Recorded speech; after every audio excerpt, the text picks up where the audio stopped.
Hi friends, இன்றைக்கு நாங்கள் செய்ய போகிறது மரவள்ளிக்கிழங்கு மசியல். இனிப்பு மசியல் எப்படி இருக்குமென்று செய்து காட்ட போகிறேன்.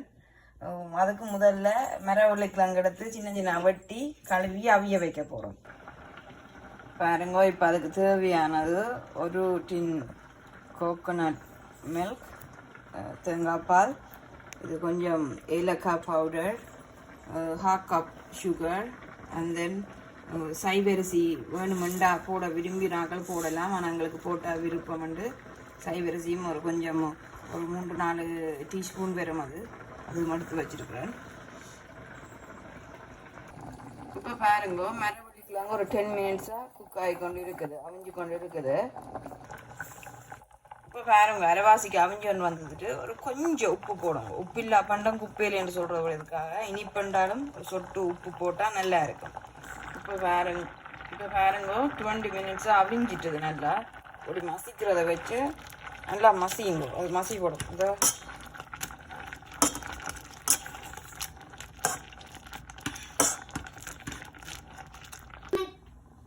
இப்போ பாருங்க அவிஞ்சிட்டுது. நல்லா அவிஞ்ச பிறகு இந்த தேங்காய் பாலை ஒரு டின் இருந்தது, அவ்வளோ ஒரு டின்னையும் விடுறேன். தேங்காய் பால் நிரம்ப விட்டால் தான் நல்லா இருக்கும்.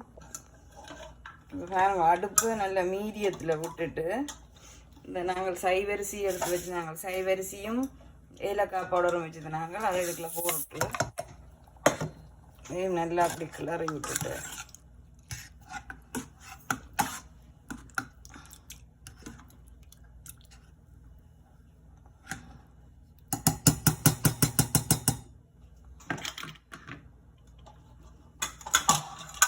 இந்த 1/4 கப் சுகர் எடுத்து வச்சு நீங்கள் அதையும் போட்டுட்டு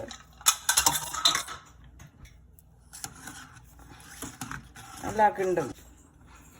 அண்ட் தென் ஒரு சில்வர் தண்ணி விடுங்க, கொஞ்சம் சில்வர் தண்ணி விடுங்க, விட்டு நல்லா கிளறி விடுங்க. உள்ளுக்கு போட்டால் சைவரிசியும் கொஞ்சம் அவியும்.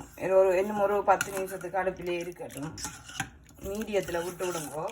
விட்டுட்டு மீடியத்தில் அடுப்பை விட்டுட்டு அப்படி ஒரு 10 நிமிஷம் 15 நிமிஷம் இருக்கட்டும் அடுப்பில். இப்போ பாருங்க, அடுப்பில் ஒரு 10 மினிட்ஸாக இருந்தது. சைவரிசி எல்லாம் அவிஞ்சி வந்து உருண்டையாக நிற்கிது. மரவள்ளி மசியல் ரெடி. செய்து பாருங்க, நல்லா இருக்கு. இதை அப்படியே ஆற விட்டுட்டு குடியுங்க. அது நல்லா ஆறின அப்புறம் நல்லா இறுகி வரும். இப்போ தண்ணியாக இருக்குது பார்க்க, கொஞ்சம் நேரம் மாறி வரும், நல்லா கட்டியாக இறுகி வரும். தேங்க்யூ.